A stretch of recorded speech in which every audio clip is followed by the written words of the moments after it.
Como ya se ha mencionado, ¿cierto? En el año 2020 entra en vigencia nuestra primera ley de teletrabajo. Esta ley señala como en uno de sus objetivos la corresponsabilidad parental, en el sentido de potenciar un cambio cultural que los tiempos actuales exigen en materia de responsabilidad parental,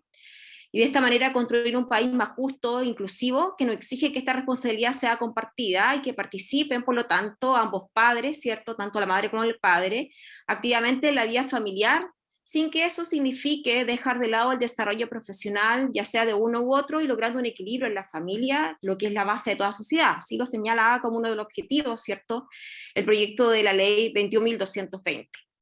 Sin embargo, como pudimos observar y como ya se ha señalado, diferentes estudios y encuestas han puesto de relieve el impacto negativo que tuvo en su momento el trabajo a distancia en las condiciones laborales de las trabajadoras, evidenciando, ¿cierto?, una sobrecarga laboral, jornadas laborales excesivas que no terminaban y que se extendían a horario o incluso a días de descanso, impactando tanto en la salud física como mental, por ejemplo, en cansancio, insomnio, estrés,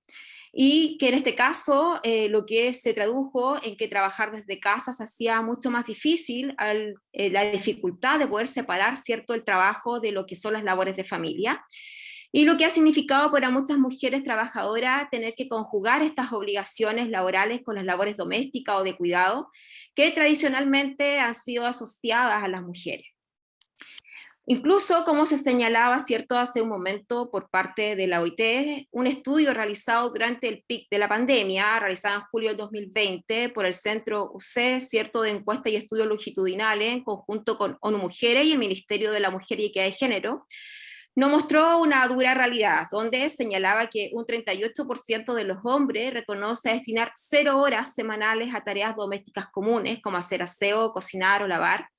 Un 57% dedicaba 0 horas a tareas relacionadas con el cuidado de niños menores de 14 años, por ejemplo, bañarlos, darles comida o llevarlos al médico.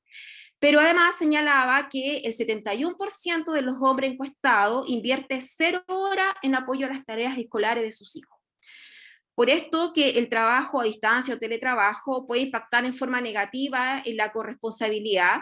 al ser en la realidad las mujeres quienes mayormente recurren a esta modalidad de trabajo para poder en cierta forma armonizar la vida laboral y familiar, además de ser quienes que se encargan de las tareas de cuidado del hogar y la crianza de los hijos. Por esto que resulta de particular importancia que la regulación del trabajo a distancia y teletrabajo atienda también a este riesgo, poniendo los medios para evitar la extensión de esta modalidad de prestación de servicio, que en el fondo no sea un retroceso en una distribución de responsabilidad y cargas familiares que progresivamente ya en los últimos años han venido un poco avanzando con el apoyo e impulso de las normas hacia una efectiva corresponsabilidad. En este sentido, por ejemplo, encontramos un estudio de la Organización Internacional del Trabajo donde señala que las consecuencias que genera el teletrabajo en la conciliación de la vida laboral y personal que refieren a mujeres y hombres va a depender de muchos factores. Por ejemplo, entre ellos encontramos el marco jurídico y normativo establecido, la división del trabajo en función del género y la cultura organizativa, las políticas o incluso las prácticas que pueda llevar a cabo el empleador. Actualmente nosotros en nuestra regulación no tenemos nada relacionado con los temas de responsabilidades en el tema de cuidado, como si, por ejemplo, se han hecho en otros países. Por ejemplo, en el caso de Argentina, la reglamentación de la ley menciona explícitamente la corresponsabilidad al sostener que los empleadores y las empleadoras, trabajadoras y trabajadores deberán velar por un uso equitativo, promoviendo la participación de los varones en las tareas de cuidado. Además, es interesante en estas materias un antecedente que señala donde la Unión Europea presenta un informe de masculinidades y corresponsabilidades en Argentina y Europa, donde se describen, por ejemplo, algunas prácticas destinadas a que los varones utilicen los días de licencia que les corresponden por ley, pero que por factores culturales y al no ser obligatorios no suelen tomarse. Esos ejemplos muestran, por ejemplo, casos en que la ley es necesaria, pero no suficiente también para promover ciertas transformaciones, por lo tanto, que debe ir acompañado de ciertas prácticas, como por ejemplo, una efectiva, transformación.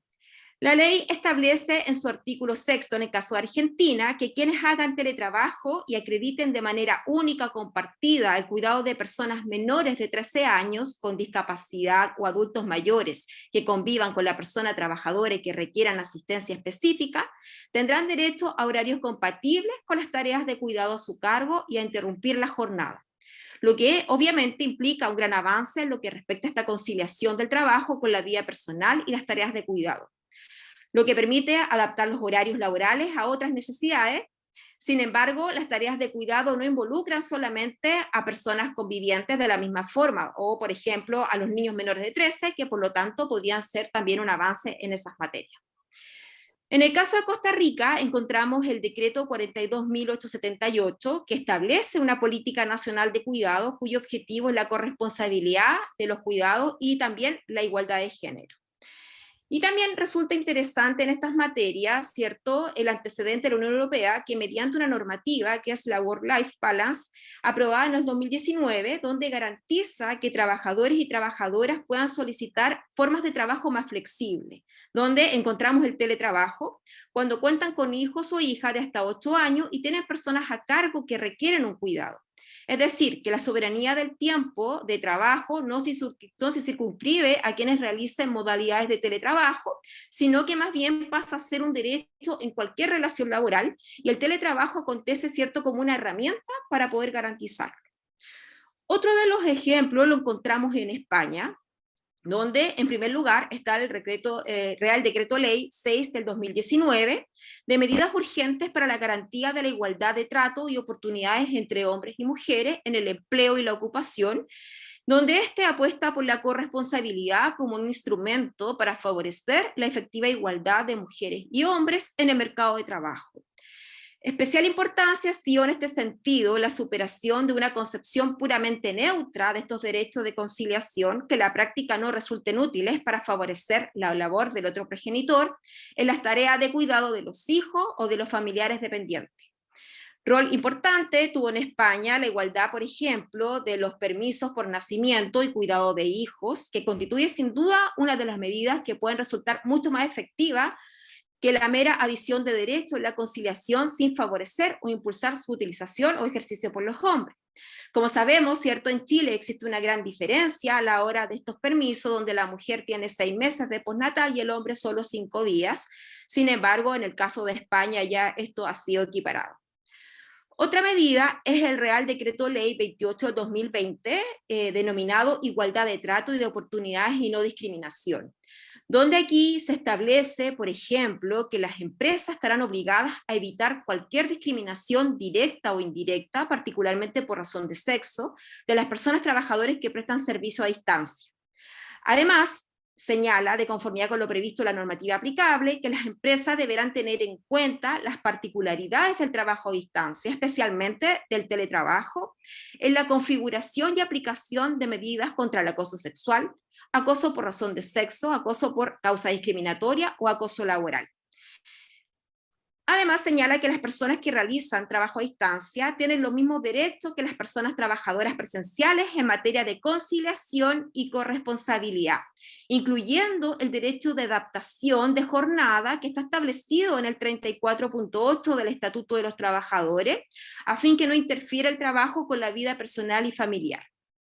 A propósito de esto, además incluye que en el diseño de estos mecanismos se deberá evitar la perpetuación de roles y estereotipos de género y se deberá tener en cuenta el fomento de la corresponsabilidad entre hombres y mujeres, debiendo ser objeto de diagnóstico y tratamiento por parte del plan de igualdad que en su caso corresponde aplicar a la empresa.